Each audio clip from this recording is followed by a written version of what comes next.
Oke, kita mulai ya. Assalamualaikum warahmatullahi wabarakatuh.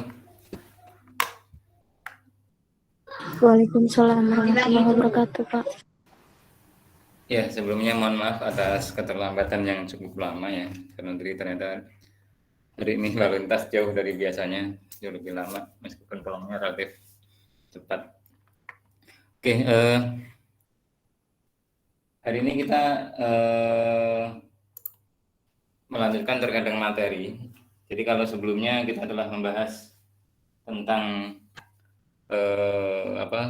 mengenali data, kemudian melakukan data preprocessing. Nah, sekarang kita akan belajar sedikit tentang basic untuk data mining. Khususnya itu sebenarnya terkait dengan logik atau ya ide atau gagasan yang lahir dari data mining itu seperti apa sih gitu kan. Itu akan kita bahas pada hari ini dan pertemuan-pertemuan berikutnya. Sehingga itu nanti jadi bekal untuk kita mengetahui apa itu terkait dengan data mining. Nah, jadi salah satu praktek dalam data mining itu diantaranya adalah melakukan klasifikasi ya. Jadi ini mau data mining, mau deep learning, mau artificial intelligence dan yang lainnya itu sangat lekat dengan klasifikasi atau melakukan klasifikasi. Oh ya, untuk absensi sudah dibuatkan di LMS, teman-teman bisa melakukan absensi di sana atau presensi di sana.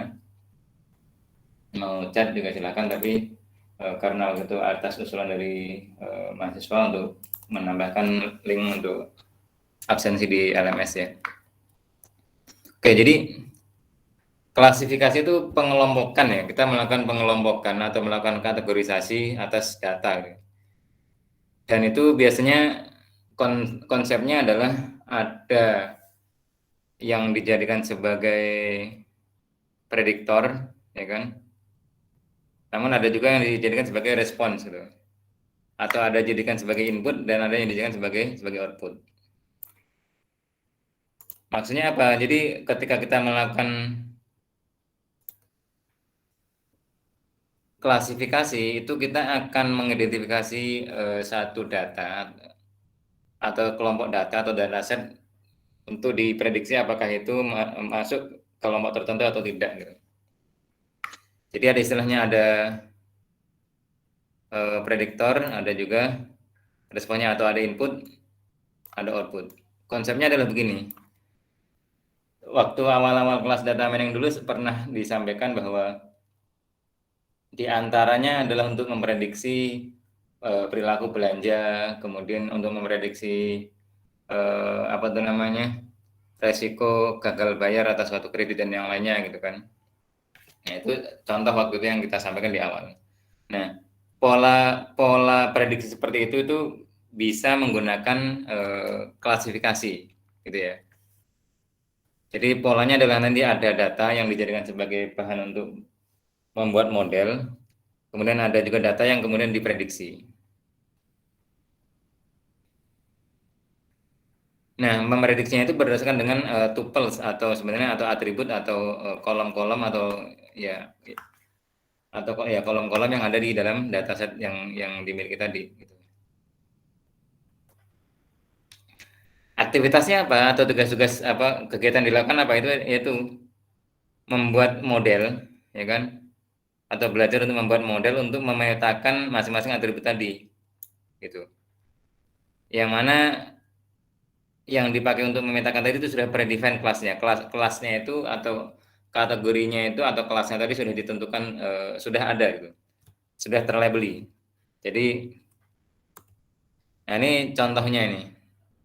Ini kalau contoh melakukan klasifikasi kalau di dunia surat menyurat gitu atau di email kan ada spam dan yang bukan spam gitu ya. Nah, jadi misalkan ada mengkategorisasikan email. Email itu bisa dikategorikan. Jadi ketika nanti membaca data dari emailnya, baik itu headernya maupun isinya, itu bisa dikategorikan sebagai spam atau tidak, atau email yang aman gitu ya, sampah atau bukan.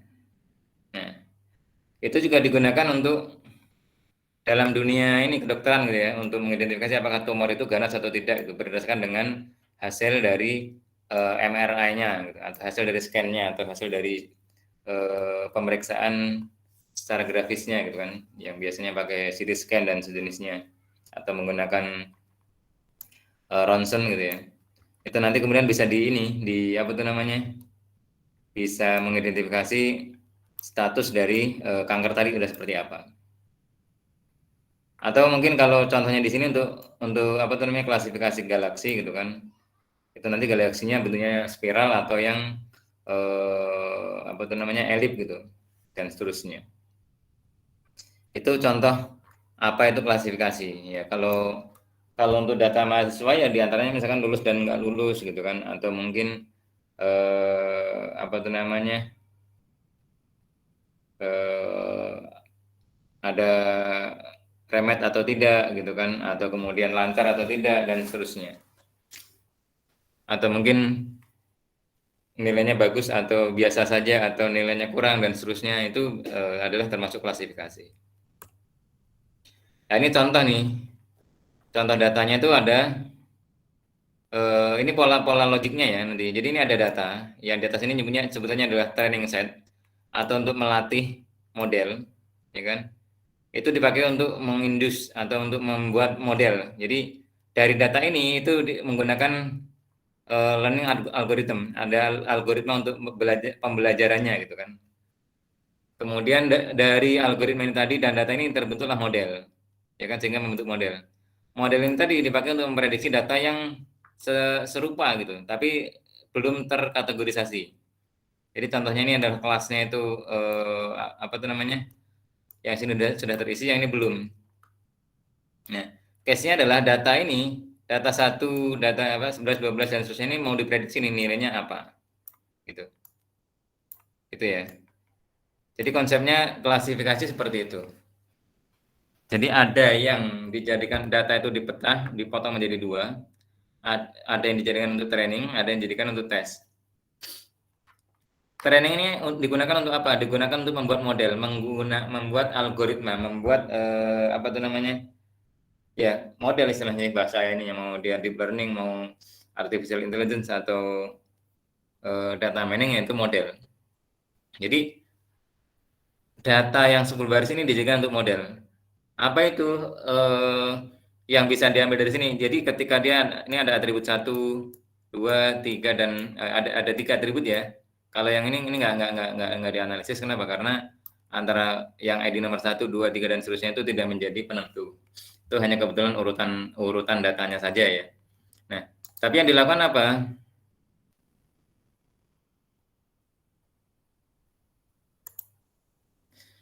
Jadi dengan ada 3 atribut ini, dengan pola variasi datanya ini nanti digunakan untuk memprediksi data yang serupa gitu. Jadi ini contohnya atribut 1 isinya yes, kemudian atribut 2 large atau besar gitu kan, kemudian atribut 3 125.000 dan seterusnya. Nah, ini ternyata dia kelasnya adalah no. Kemudian nanti ada yang yes dan seterusnya. Sehingga nanti dari pola ini kemudian bisa digunakan untuk memprediksi apakah yang ini nanti akan no, yang ini akan no juga atau yes dan seterusnya. Apakah no-nya di sini itu ditentukan oleh no-nya di sini gitu kan, dan seterusnya. Itu nanti adalah hasil dari modeling sini tadi. Nah, ketika sudah terbentuk model, kemudian dilakukan membuat prediksi, dilakukan testing, itu nanti bisa didapatkan akurasinya. Jadi normalnya data tes, bukan normalnya, standarnya data tes ini dia sudah ada nilai juga seperti ini. Sudah ada nilai juga seperti ini. Tapi sengaja dikosongkan untuk apa? Untuk diprediksi. Kenapa dikosongkan kemudian diprediksi padahal sudah ada isinya? Tujuannya adalah untuk mengukur keakuratan dari prediksinya tadi. Tingkat akurasinya itu seberapa besar, gitu ya. Apakah prediksinya di sini tadi itu akurasinya tinggi atau rendah? Karena kalau akurasinya rendah ya nggak ini gitu kan, nggak apa tuh namanya, ngapain juga bikin prediksi gitu, nggak ada manfaatnya. Nah, ketika ternyata nilai prediksinya atau akurasinya tinggi, itu mempunyai nilai manfaat ya. Itu contohnya waktu itu yang pernah kita singgung di awal. Ketika teman-teman belanja di marketplace gitu kan, baru login kemudian ditawari terkait dengan apa tuh namanya untuk belanja apa gitu kan. Nah, yang ditawarkan itu kan macam-macam. Apakah sesuai dengan promo hari itu, yang juga sesuai dengan kebiasaan kita berbelanja yang sering kita lihat, yang sedang masuk dalam wishlist atau yang sering dilihat-lihat gitu kan, tapi belum dibeli-beli gitu. Itu bisa juga. Nah, itu adalah yang ditawarkan itu, yang disodorkan atau yang diiklankan atau yang keluar di halaman pertama kita atau yang selalu ditawarkan, mungkin kamu tertarik untuk beli ini atau seterusnya, itu adalah sifatnya prediksi. Kenapa? Karena bisa saja itu tidak kita butuhkan. Tapi daripada iklannya itu iklan sampah, daripada promosinya tadi promosi sampah, itu dari marketplace-nya itu membaca algoritma gitu kan, membuat algoritma. Algoritmanya apa? Yang item apa yang kemungkinan besar itu menarik ini kita gitu, minat kita, menarik perhatian kita atau memungkinkan menarik kita untuk berbelanja sehingga nanti ujung-ujungnya belanja gitu. Nah, itu dilihat dari sisi apa tuh namanya akurasinya gitu. Tahunya akurasinya dari mana ya? Mereka kan punya data kebiasaan kita sebelumnya gitu kan, juga bisa punya data orang yang perilakunya seperti kita. Perilakunya itu macam-macam, mungkin dari sisi usianya, dari sisi kebiasaan apa tuh namanya? Sisi kebiasaan menggunakan aplikasinya, seringan login jam berapa gitu kan.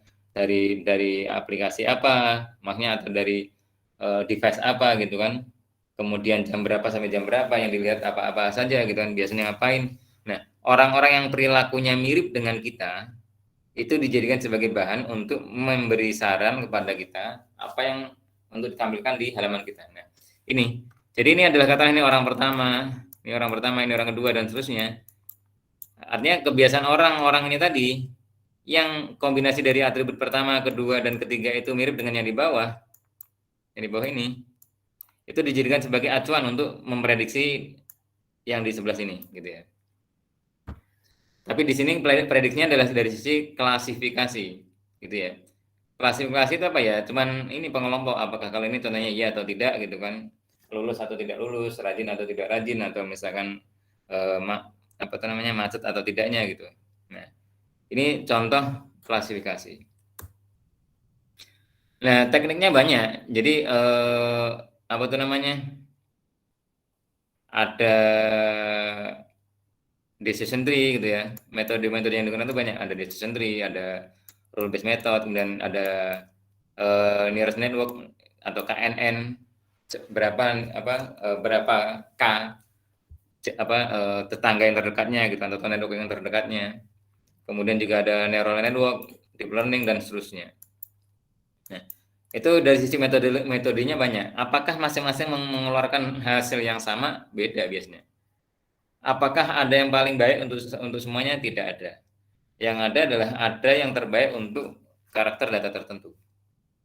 Makanya kenapa pertemuan sebelum kita melakukan praktikum itu kan, sebelum kita lakukan belajar data preprocessing itu kita harus paham dulu tentang karakter data kita. Sehingga nanti dari data itu mana sih yang lebih apa namanya baik metode yang kita gunakan. Kita gunakan aja yang paling apa tuh namanya? Kita gunakan aja semuanya, kemudian kita ambil nilai yang tertinggi. Ya kalau kita cuma untuk memprediksi satu atau dua orang tidak masalah. Dari sisi komputasinya atau dari sisi beban komputernya tidak terlalu berat. Tapi kalau yang belanja misalkan sebentar lagi ada 12 gitu kan, yang belanja mungkin dalam satu hari itu jutaan orang dan semua harus dianalisis dengan semua metode tadi kemudian dijalankan, kemudian dicari yang terbaiknya, ya hang servernya. Kenapa? Karena menganalisis perilaku 1 juta orang misalkan dalam waktu bersamaan, kemudian harus memberikan saran atau suggestion yang paling tepat gitu, dan menggunakan banyak metode, dan metode tadi untuk memproses data yang sama gitu. Nah, akhirnya ya bisa hang. Makanya itu dipilih yang terbaik. Nah, yang terbaik itu yang mana? Sesuai dengan karakteristik dari data yang dimiliki. Jadi bisa saja contohnya misalkan mau Tokopedia, Bukalapak, Shopee, Blibli dan yang lainnya gitu ya. itu apakah mereka menggunakan metode yang sama untuk semua prediksi mereka? Tidak. Tapi mereka menggunakan satu atau dua metode saja untuk satu jenis data misalkan atau beberapa jenis data.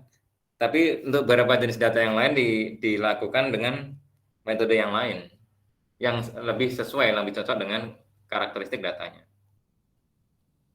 Apakah hanya ini? Tidak, ada banyak sekali gitu. Jadi macam-macam. Nah, mungkin untuk kita bisa punya bayangan yang paling sederhana adalah ini. Apa itu namanya? Decision tree. Nah, kemudian nanti ada juga pola ini ensemble classifiers ini yang lebih advance lagi ya. Jadi nanti ada boosting, ada bagging, ada random forest dan seterusnya. Jadi ini lebih berat daripada yang di ini prosesnya. Ya. Nah, ini contoh klasifikasinya tadi ya. Kemudian ketika kita melakukan metode decision tree. Jadi ini contohnya tadi, ini sebenarnya datanya sama dengan yang di depan ini tadi, cuman bedanya yang di depan ini tadi itu atributnya kita nggak kasih nama, atributnya cuma nyebut atribut 1 gitu kan, atribut 2 dan seterusnya. Maaf nih mau saya kemana? Nah, sebenarnya kan hanya atribut 1, 2 dan seterusnya ya. Nah, kalau yang di sini ini sudah ini kan bahwa ini apakah homeowner. Jadi yang untuk diprediksi ini namanya kelas gitu ya. Yang untuk diprediksi itu namanya kelas. Yang untuk memprediksi itu bisa kategorikal. Ya, ini kita sudah belajar di awal waktu itu. Data yang kategorikal. Ini ada dua, contohnya ini adalah apakah dia pemilik rumah atau mempunyai rumah gitu kan. Kemudian status pernikahannya seperti apa. Karena ini bukan angka ya, bukan angkanya, makanya bukan angka yang menggambarkan range atau apa. Nah, ini termasuknya adalah kategorikal. Contohnya adalah ini punya rumah atau tidak gitu. Ya. Orang yang ini contohnya adalah data pengajuan kredit ini. Pengajuan kredit. Nanti untuk memprediksi apakah kreditnya nanti akan macet atau tidak. Ya. Apakah dia pemilik rumah atau punya rumah sendiri gitu kan? Ketika ini adalah isinya cuma satu dari dua, iya atau tidak. Punya rumah sendiri atau tidak gitu kan.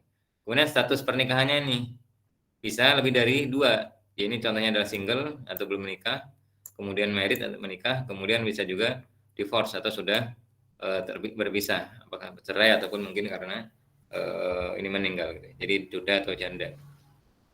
Ya. Kemudian bisa juga atribut yang digunakan adalah terkait dengan ini penghasilan setahun gitu atau gaji tahunannya berapa sih gitu ya. Nah, kalau ini adalah angka. Dan angka ini makanya dia kategorinya adalah continuous. Jenis tipe datanya continuous. Bukan discrete, bukan kategorikal yang tadi ya. Kalau kategorikal atau ini kan termasuk discrete. Tapi kalau discrete-nya itu sifatnya adalah urut. Yang misalnya 1, 2 dan 3 gitu. Dan kemudian tidak tidak menggambarkan jenjang gitu ya. Nah, ketika menggambarkan jenjang, urutan dan perilaku kelipatan dan seterusnya itu tipenya adalah continuous. Nah, ini yang mau diprediksi adalah dia defaulted borrower atau tidak. Jadi nanti akan kredit macet atau tidak nanti, gitu ya. Sebagai peminjam atau ya kredit yang macet atau tidak. Nah, ketika data yang seperti ini dilakukan decision tree dilakukan kategorisasi atau melakukan prediksi untuk kategorisasi ini kan dikategorikan dulu nih ya. Ya atau tidaknya. Jadi ujung-ujung yang mau ini kan adalah ya atau tidak. Nanti akan macet atau tidak gitu kreditnya. Nah, ini contohnya bermula dari atas nih. Apakah dia pemilik rumah atau dia memiliki rumah sendiri gitu kan? Ya atau tidak? Kalau ternyata iya jawabannya, nanti apakah dia akan macet atau tidak? Jawabannya adalah tidak. Kenapa? Karena yang di sini yes, gitu ya. Ini ada 3 yes. Semuanya jawabannya adalah no. Jadi semua yang punya rumah itu tidak ada kasus kredit macet. Ini contoh case yang datanya ini ya. Seperti itu. Nah, kemudian ketika ternyata no, ini jadi dari ini kan ada 10 baris ya. Dari 10 ini 3 itu adalah punya tiga itu punya rumah sendiri ya, tiga itu punya rumah sendiri. Dan yang punya rumah sendiri ini sama ini, itu semuanya adalah no ininya ya. Artinya apa? Semua yang case yang jadikan contoh ini, yang punya rumah sendiri itu tidak berpotensi macet kreditnya gitu ya. Nah, kalau lalu bagaimana nih kalau ternyata dia no nih, atau yang tidak punya rumah sendiri lah nih. Jadi kalau tidak yes adalah no. Dan kemudian kalau no, kemudian atribut berikutnya yang dijadikan sebagai bahan pembeda apa nih? Nah, kalau di sini menggunakan marital status atau status pernikahan. Gitu ya. Nah, kemungkinannya ada tiga gitu kan. Nah, ketika kita menggunakan decision tree itu susah kalau kita mau set ini adalah tiga. Makanya mau nggak mau datanya diolah lagi. Nah, ini terkait dengan data preprocessing. Nah, pas data yang seperti ini, ketika kita apa tuh namanya, akan menggunakan decision tree kan hanya bisanya satu atau dua gitu kan, yes atau no gitu. Makanya ini harus dikelompokkan ini. Ini yang dikelompokkannya adalah ini married, sama nih single dan divorce, ini jadikan satu. Atau mungkin konteksnya adalah ini berkeluarga masih punya pasangan gitu kan, ya ini nggak punya pasangan. Nah, di sini juga bisa dilihat bahwa ternyata ketika dia yang sudah menikah, statusnya menikah, bukan sudah menikah ya, statusnya menikah atau punya pasangan, itu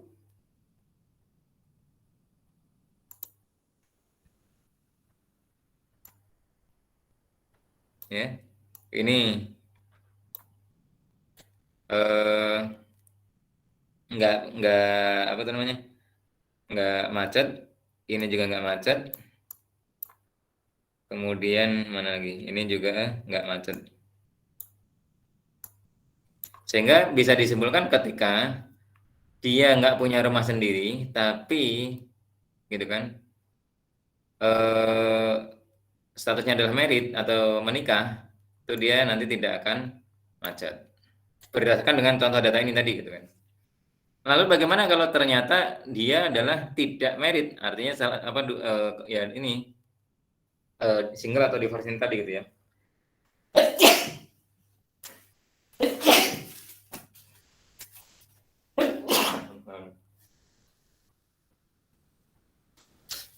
Nah, lalu bagaimana ketika dia single atau married? Nah, kata single atau married nanti karena ini ada dua kemungkinan antara iya atau tidaknya gitu kan. Kemudian dilihat ini bagaimana nih statusnya single. Single nih lebih dari 125.000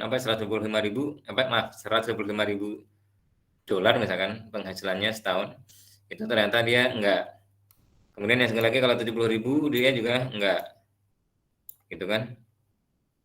Kemudian yang mana lagi nih, ini 95.000 dia nyangkut gitu kan, macet ininya kreditnya. Kemudian yang ini 250.000 ini enggak, dan seterusnya. Sehingga nanti kemudian dibedakan apakah dia lebih dari kalau di sini adalah pemisahnya itu bukan salah satu dari ini ya. Karena ini kan harus dipecah menjadi dua nih. Harus dipecah menjadi dua. Makanya dari rentang ini tadi, dari rentang ini, dari data-data ini kemudian dibikin rentang berapa nih gitu kan, yang cocok. Sehingga kalau di ini contohnya adalah di rentangnya adalah kurang dari 80.000 dan lebih dari 80.000. Nah, kalau kurang dari 80.000 justru malah di sini adalah resikonya tidak macet. Yang apa namanya lebih dari 80.000 justru malah risikonya macet. Seperti itu. Nah, ini contoh logik yang digunakan dalam decision tree. Nah, ini ya seperti kalau apa namanya di sekolah mungkin ya kayak pemisahnya Pak, laki-laki dan perempuan. Kemudian kelas 1 atau kelas berapa gitu kan. Atau semester ganjil, semester genap dan seterusnya. Sedang skripsi atau tidak skripsi misalkan. Atau mahasiswa baru atau mahasiswa lama dan seterusnya. Itu polanya dikelompokkan seperti itu. Nah, sampai di sini jelas atau ada yang mau di ini kan? Ada yang mau didiskusikan?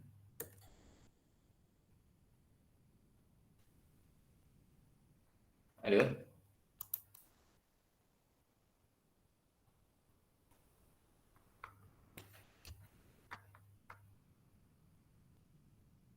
Nah, mungkin ada pertanyaan, Pak, kenapa yang didulukan ini home owner dulu nih? Gitu kan, yang atau dia punya rumah atau tidak dulu nih? Kenapa nggak yang lain? Nah, itulah kalau dengan desa sendiri memang kita bisa menggunakan dengan cara yang lain lagi. Urutan yang diduluin marital statusnya dulu nih misalkan. Bisa juga. Makanya di sini ada contoh berikutnya adalah yang paling awal adalah dengan marital status, ya kan? Yaitu tadi kayak tadi ketika dia adalah married ada seperti apa nih ketika married, ya, yang didulukan adalah marriednya nih. Ini married no, ya kan? Ini marriednya juga nggak apa namanya nggak nggak macet nih ya kreditnya ya, sehingga ketika dia married ya kesimpulannya adalah no, ya. Ketika lalu bagaimana ketika tidak married? Nah, nanti kemudian ketika nggak married kemudian dilihat lagi nih, contoh berikutnya adalah justru yang homeownernya dilihat gitu ya, sehingga yang single-single di ini kan nih dia nih yes atau enggaknya nih, single dan apanya yang tidak married ini ya, ini kemudian dijadikan sebagai penentu nih gitu ya. Dan ternyata ini ada yes ada no gitu ya, karena ada yes ada no makanya dua-duanya ada apa tuh namanya ada apa kemungkinan untuk dipilih di ini berikutnya gitu ya. Jadi karena yang untuk single dan divorce-nya ini tadi ada yang yes ada no, makanya dia perlu dipecah lagi gitu ya, ya kan, ini ada no ada yes gitu kan, ini ada no lagi, ini juga ada no ya, ada dua yes dan ada tiga maaf, ada dua yes ada empat no. Nah, makanya ini kemudian diinikan lagi nih, kalau kurang dari 80.000 dia adalah enggak, ketika lebih dari 80.000 justru malah no. Nah ini mungkin kalau menggunakan logik kita umum harusnya yang penghasilannya lebih tinggi nggak macet dong kreditnya gitu kan, tapi justru malah ini yang ini apa tuh namanya malah nggak macet ya, mungkin itu justru jadi pentingnya alat prediksi ini.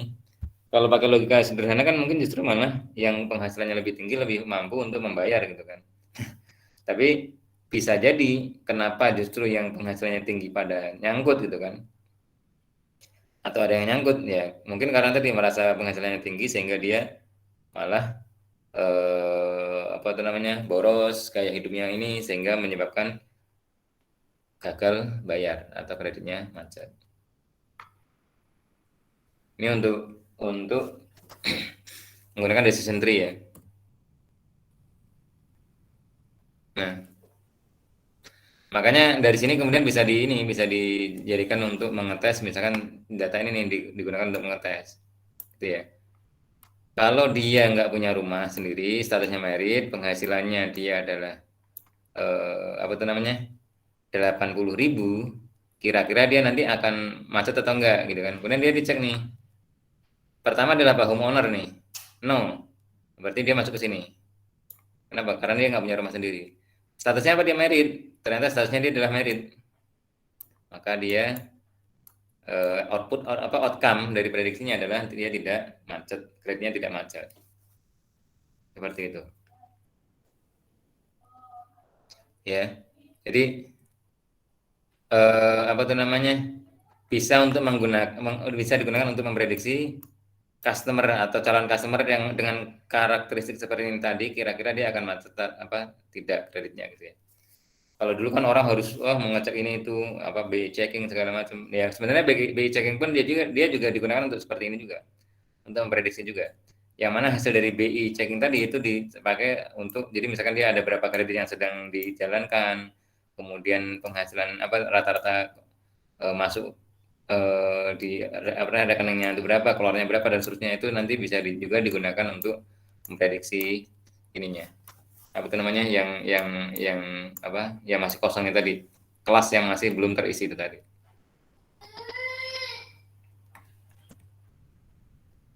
Ya. Itu kalau kita melakukan ininya ya. Melakukan prediksi dengan menggunakan ini apa itu namanya decision tree. Nah, ini kesimpulannya ya. Sehingga nanti statusnya yang di apa assign untuk prediksi apakah dia nanti akan gagal bayar atau tidak gitu kan. Itu kesimpulannya adalah tidak. Artinya dia tidak gagal bayar gitu. Nah, diprediksi. Gitu ya. Makanya ya tadi konsepnya adalah dengan data ini ya kan. Kemudian dibuat model dengan berdasarkan dengan algoritmanya decision tree gitu ya. Sehingga data ini dibaca polanya oleh algoritma ini tadi sehingga terbentuklah model. Nah, ketika sudah terbentuk model ini, data ini kemudian dites nih dengan model tadi gitu kan. Hasilnya seperti apa sehingga nanti digunakan untuk apa namanya memprediksi tadi sehingga nanti di sini bisa didedus atau bisa disimpulkan, bisa apa namanya? Ya bisa keluar hasilnya kira-kira seperti apa. Ya, oke sampai sini ya.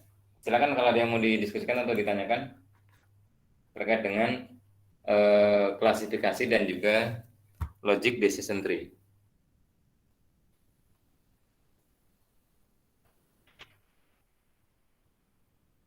Mungkin yang decision tree ini relatif lebih mudah untuk memahami karena pertama disampaikan dengan visual, yang kedua adalah relatif sederhana ya. Cuman decision tree ini nanti juga ada drawback-nya atau ada kekurangannya gitu kan. Ketika apa itu? Ya misalkan ketika atributnya ini banyak. Ketika atributnya banyak, otomatis ininya rantai ininya nanti akan makin dalam gitu ya. Nah, rantainya ini akan makin dalam nih. Seperti dulu teman-teman belajar itu ya. Apa itu namanya? Ini.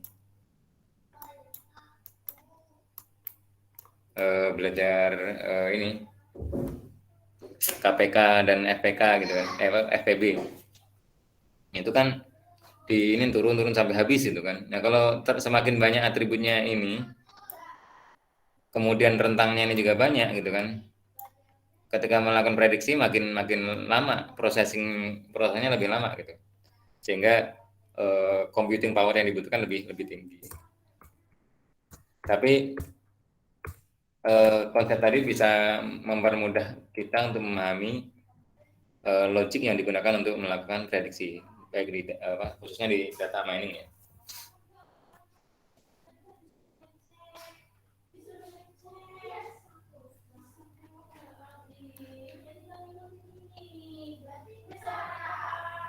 Oke, ada yang mau didiskusikan silakan, ada yang mau ditanyakan?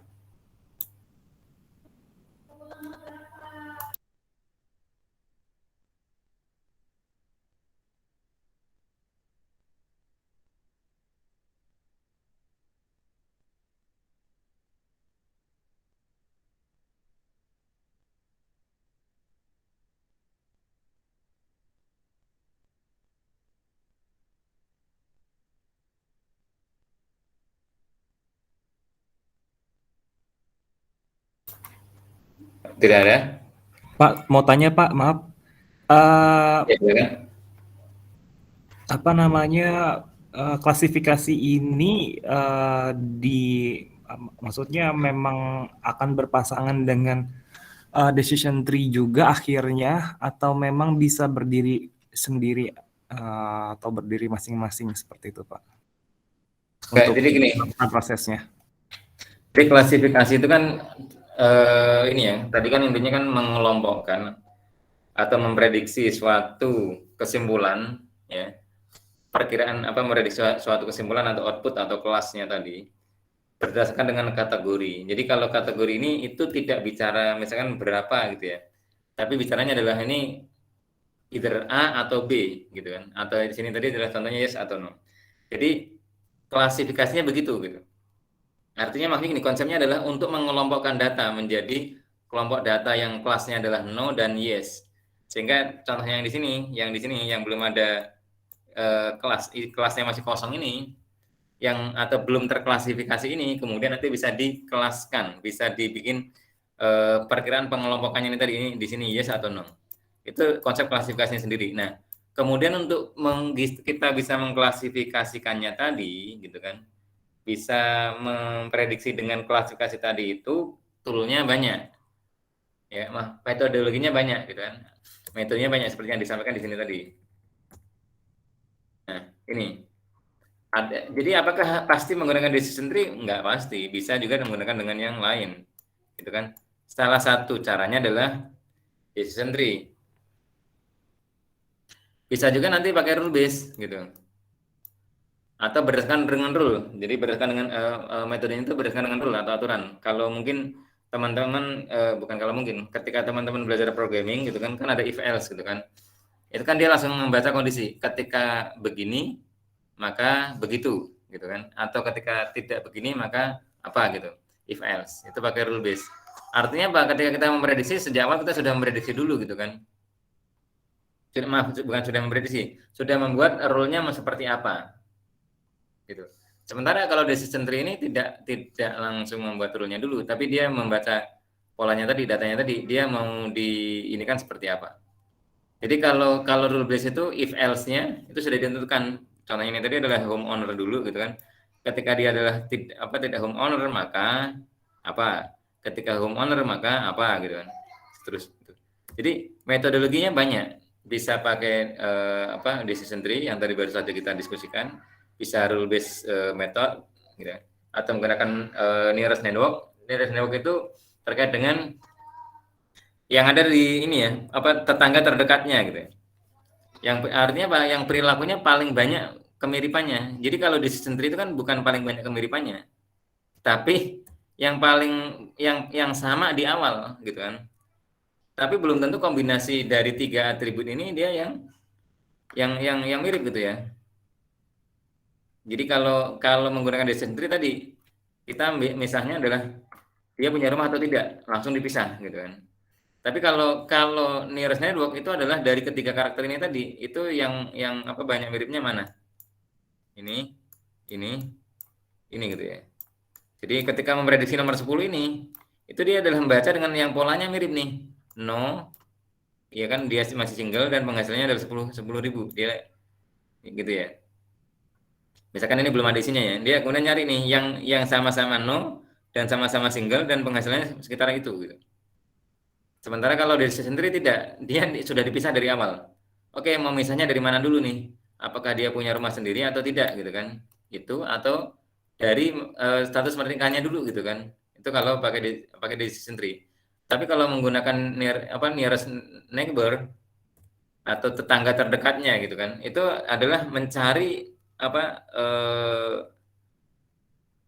istilahnya ya? Hasil gitu ya, atau mencari statusnya yang di sini atas orang-orang atau atas data atau atas baris-baris yang karakternya sama gitu. Jadi kalau memprediksi nomor 10 nanti yang diambil hanya cuma contohnya ini. Ini yang single ini ya, single dan nggak punya rumah. Contohnya adalah ini. Yang di sini. Ya kan? Dia kan single nggak punya rumah. Ini penghasilannya 85.000 nih, ini lebih dekat lah. Ya. Kemudian ada juga yang single mana nih? Single juga nggak punya rumah nih, kan? Kemudian ini single punya rumah. Jadi seperti itu. Jadi mana yang paling banyak ininya? Artinya apa? Yang sama-sama mirip, kemiripan di punya rumahnya itu diperhatikan, kemudian mirip dengan marital statusnya juga diperhatikan, kemudian ini juga diperhatikan. Nah ini seperti yang kita lakukan waktu kita melakukan filtering waktu pas kita melakukan data preprocessing waktu itu ya. Meskipun itu konteksnya adalah data preprocessing ya, karena kita memprediksi ya sama sih. Karena waktu itu kita memprediksi data kosong itu mau kita isi berapa waktu kita melakukan koreksi data gitu ya.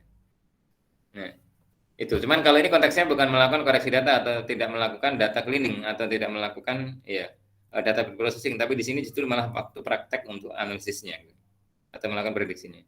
Jadi tidak harus menggunakan decision tree, gitu kan, atau pasti menggunakan decision tree, tidak. Tapi tadi untuk melakukan klasifikasi itu bisa menggunakan decision tree, bisa menggunakan neural network, bisa menggunakan deep learning, naive Bayes dan seterusnya.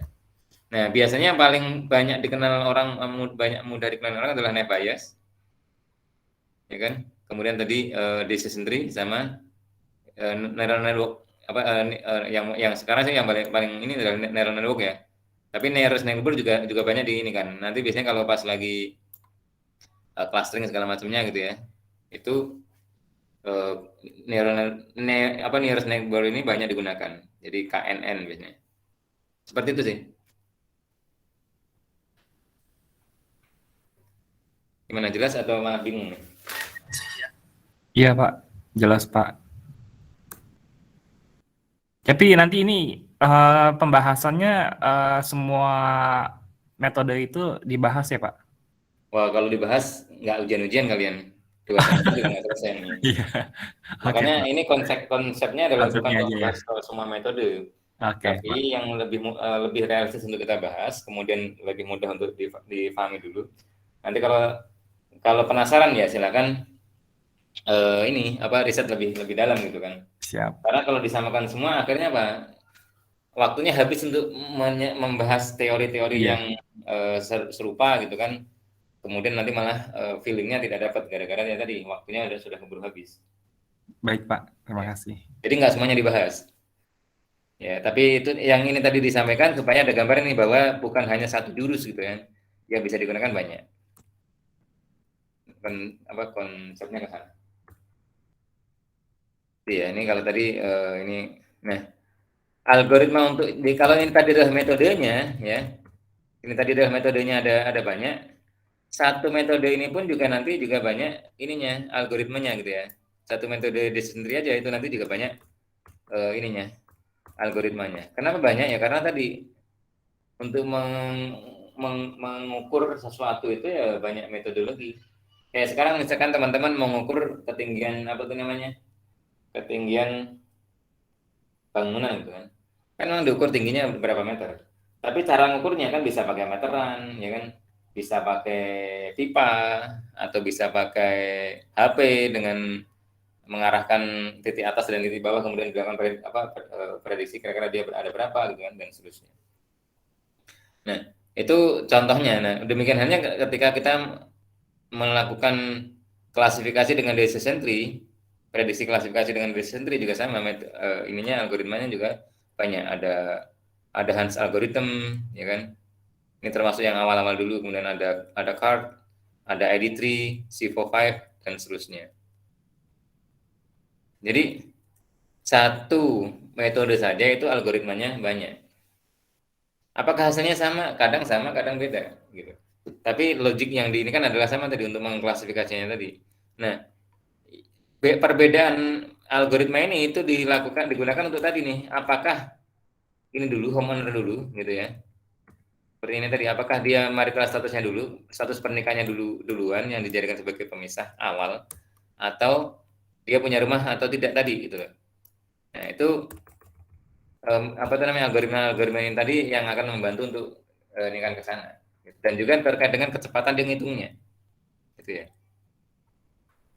Nah ini contoh kalau misalkan decision tree mengkelompokkan decision tree gitu kan dengan menggunakan Hans algoritma.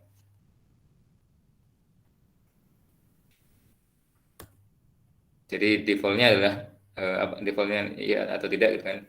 Tadi yang no itu 7 gitu kan, yang yes adalah 3 gitu. Jadi no-nya itu 7 lawan 3 dari ininya.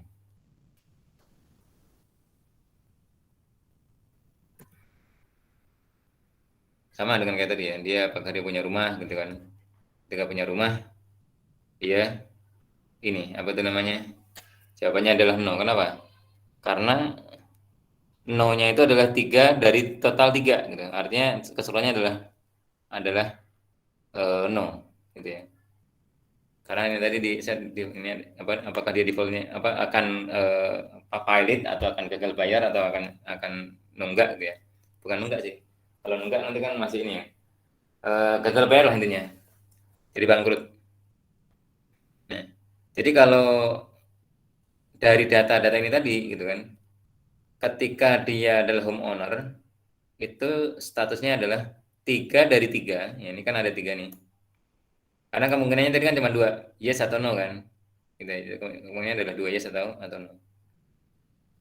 Gagal defaulted atau enggak gitu kan. Nah, jadi ketika dia punya rumah sendiri, contohnya ini tadi ya, yang punya rumah tadi adalah yang punya rumah sendiri ini ada 3 record dan semuanya adalah no. Ya kan, makanya kesimpulannya adalah no. Karena dia 3 dari 3. Sementara kalau dia tidak punya rumah sendiri, kemungkinannya ada 2, yaitu yes dan no. Yang mana yang tidak punya rumah ini tadi kan berarti kan ada 7 ya. Itu yang 4 itu adalah no, yang 3 adalah yes gitu ya. Seperti itu. Jadi kemudian nanti di ini sehingga ini kan ke yang berikutnya lagi gitu ya. Nah, ini. Makanya ketika ini apa namanya sudah dari homeownernya kemudian punya rumah atau tidaknya, kemudian apa sih yang bisa dijadikan pemisah berikutnya atau pembeda berikutnya ya tadi dilihat dari status pernikahannya. Pak, Dari maaf Pak, ya instruksi deh Pak. Kenapa yang home out apa namanya pemisahnya itu dikategorikan ke yes yang gagal bayar Pak gitu? Kan kalau misalnya memang kalau misalnya home owner-nya itu memang masih dalam tahap kredit mungkin iya gitu kan. Tapi kalau misalnya home owner-nya itu ternyata memang mungkin udah punya milik sendiri, seperti itu kan masih ada kemungkinan lain sih Pak. Jadi itu apakah memang kita sekarang membuat mindset kalau misalnya yang home owner-nya itu memang dalam masih tahap kredit seperti itu Pak? oh bukan ya ini. Jadi ini bedanya kalau kita melakukan data science, data mining atau sejenisnya, kita nggak gunakan perasaan, gitu ya. Yang kita lihat adalah data. Jadi data ini adalah data ini nih. Jadi data yang ditampilkan di sini Oh gitu ya Pak, iya ini benar. bukan hasil prediksi, bukan. Ini adalah data yang customer yang selama ini sudah ada kayak gitu. Jadi kalau mahasiswa adalah yang sudah lulus, kurang lebih gitu. Makanya ini bukan untuk diprediksi, ini adalah sebagai bahan untuk memprediksi. Nah, kita nggak lihat lagi nih apakah tadi nih dia jadi gini, kalau ini apakah dia punya rumah sendiri? Yes, berarti dia punya rumah sendiri gitu kan gitu. Ini mungkin kreditnya bukan kredit rumah, mungkin kreditnya adalah kredit mobil atau apa gitu ya. Sehingga ketika dia punya rumah sendiri, kemungkinan bisa saja kan kemudian kita analisis ya, kalau punya rumah sendiri kredit mobilnya macet kan bisa dijual rumahnya, bisa untuk bayar bayar apa tuh namanya kreditnya macetnya misalkan gitu kan, atau apalah sehingga kredit status kredit atas mobil tadi jadi nggak macet gitu kan. Nah mungkin yang case-nya mungkin ke sana, tapi sekali lagi ini bukan kita tidak kemudian ini ya apa tuh namanya menggunakan perasaan atau meraba-raba dengan itu mungkin karena ini mungkin bukan. Jadi konteksnya di sini adalah data yang ada 10 baris ini itu kita jadikan sebagai apa tuh namanya senjata, sebagai tool, sebagai alat atau sebagai sarana untuk kita bisa melakukan prediksi. Seperti itu. Makanya ini adalah kenapa sekarang di dunia yang serba digital ini data itu sangat precious, sangat berharga ya, karena ini tadi kalau kita punya data kita bisa melakukan banyak hal, bisa menganalisis, bisa memprediksi, bisa apa segala macam gitu. Nah, jadi konteksnya ini adalah dari data yang sebelumnya gitu ya. Jadi kalau yang data ini tadi pun yang ini pun bisa jadi juga sebenarnya data sebelumnya juga ada, ini juga data sebelumnya, tapi sengaja yang ini dikosongkan. Tapi data yang aslinya ini disimpan untuk apa tadi? Untuk menguji ininya, menguji apa tuh namanya? Kualitas dari prediksinya tadi gitu ya. Seperti itu. Nah, tadi. Jadi ini no atau yes ini bukan kok hasil prediksi atau ngarang, bukan. Ini adalah hasil dari transaksi yang sebelumnya. Gitu ya. Kalau tadi contohnya marketplace tadi itu adalah kalau kita masuk itu adalah hasil dari perilaku kita sebelumnya. Apakah kita biasanya lihat apa-apa dan apa. Kalau terkait dengan sini beli dan tidaknya misalkan ya, itu berarti dari perilaku kita sebelumnya. Setelah itu beli atau tidak. Atau dari perilaku customer yang lain yang mempunyai perilaku mirip sama kita nih gitu ya. Itu. Jadi ini adalah data yang ini data mati ini. Artinya apa? Bukan data untuk diprediksi. Ini data yang sudah final, sudah keluar waktu itu hasilnya apa? Bahwa yang nomor 10 ini dia kreditnya macet gitu ya. Dan seterusnya. Seperti itu. Jadi yang di atas ini tadi itu bukan hasil prediksi. Justru ini adalah sebagai lesson learn gitu ya, untuk bisa memprediksi. Untuk bikin modelnya tadi. Gitu. Gimana, jelas atau malah bingung? Jelas, Pak. Jelas. Jelas ya? Iya. Oke, dari yang lain ada, silakan.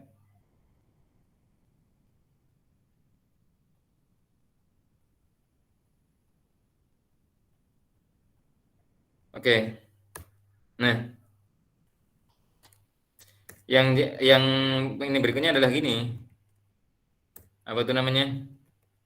Bagaimana data yang ini tadi, itu kita split. Jadi ketika kita punya data untuk membuat model itu, kita selalunya bikinnya dua.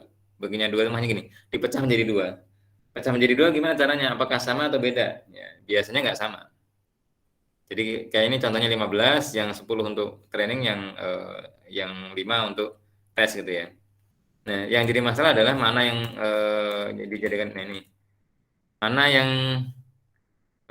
bagaimana gitu. Kita harus memisah data yang tadi gitu untuk dipisah. Jadi gini. Seperti yang tadi nih, kita ini kan datanya kayak gini tadi nih, kita mau misalnya dari apa dulu gitu ya. Atau kayak ini tadi nih, ini kan ada status pernikahan kan ada 3. Nah, ketika kita mau pisah hanya menjadi 2, bagaimana sih kita memisahkannya gitu kan? Apakah tadi nih, ini yang sama-sama nggak berkeluarga dijadikan satu, atau yang sudah pernah berkeluarga dijadikan satu ini. Jadi single sendiri, sini divorce sama married di sini gitu misalkan. Atau seperti apa? Nah, itu yang pertanyaan berikutnya lagi gitu kan. Nah, itu bagian daripada waktu ini kita memahami datanya tadi.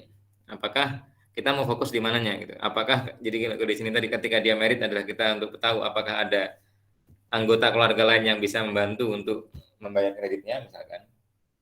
Kemudian yang ini adalah tidak gitu kan. Atau sebaliknya, bahwa kalau konsepnya adalah yang sudah pernah menikah, masih menikah atau pernah berkeluarga itu misalkan secara ekonominya matang gitu kan. Kemudian yang belum misalkan tidak, atau sebaliknya nih, yang sudah menikah atau yang sudah duda atau janda gitu kan, karena sudah kemungkinannya sudah punya anak dan punya beban tanggung jawab untuk biaya anak gitu kan, mungkin bebannya lebih berat, sementara yang single enggak gitu, sehingga itu pemisahannya bisa jadi single lawan dengan yang divorce dan married gitu, atau sebaliknya. Jadi itu yang juga perlu dipikirkan. Makanya perlu metode untuk mengelola tadi gitu. Jadi bagaimana kita menentukan kondisi tesnya tadi gitu kan? Ya, itu tergantung tadi tipe-tipe atributnya tadi. Apakah dia tipenya adalah kategorikal atau dia numerical gitu kan? Dan seterusnya.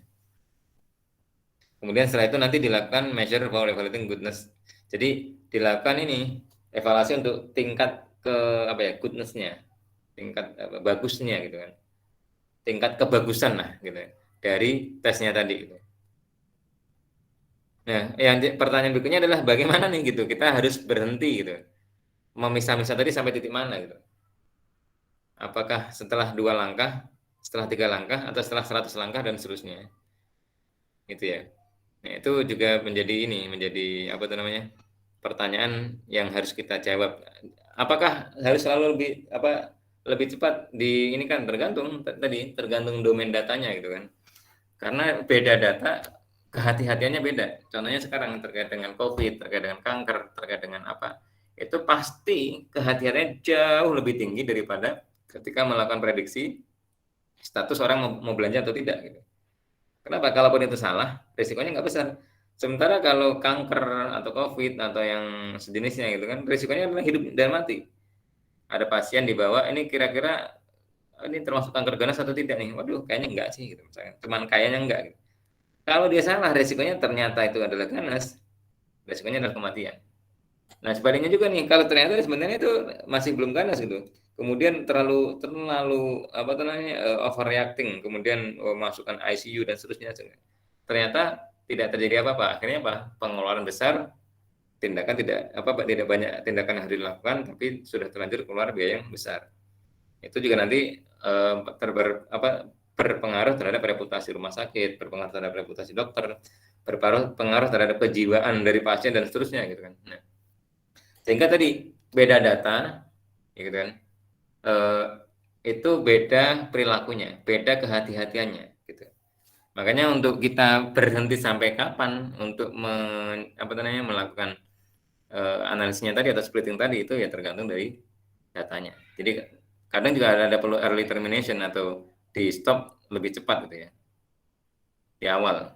Kenapa? Supaya nggak kelamaan processing powernya yang digunakan atau energi yang digunakan untuk menghitung atau waktu yang digunakan untuk menghitung atau juga beban dari komputer dan servernya untuk menghitung itu jauh lebih ringan. Tapi memang juga ada implikasi terkait dengan tadi goodness-nya tadi, gitu ya. Seperti itu. Ya, sudah hampir jam 10. Ini tadi karena kita mulai terlambat sekali ya, terlambat sekali. Cuman saya juga tidak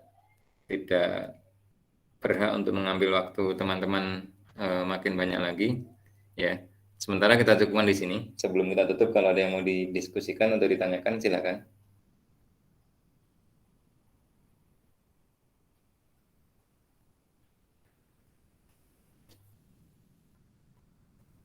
Ya. Nah, nanti untuk bisa melakukan pemisahannya seperti apa tadi ya tadi. Kita harus tahu karakter datanya gitu ya, tipe-tipe datanya seperti apa. Itu yang sudah kita bahas di awal, apakah binary, apakah nominal atau ordinal atau continuous kayak yang tadi. Kemudian mau splitnya seperti apa gitu kan, mau jadi 2 split atau lebih gitu. Contohnya seperti ini. Nah, menjadi 3 atau menjadi 2 gitu kan. Dan seterusnya. Oke. Sementara cukup dulu.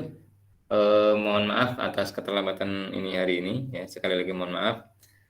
Semoga teman-teman berkenan dan insya Allah kita ketemu lagi minggu depan masih online untuk melanjutkan materi yang sama sampai dengan dapat gambaran.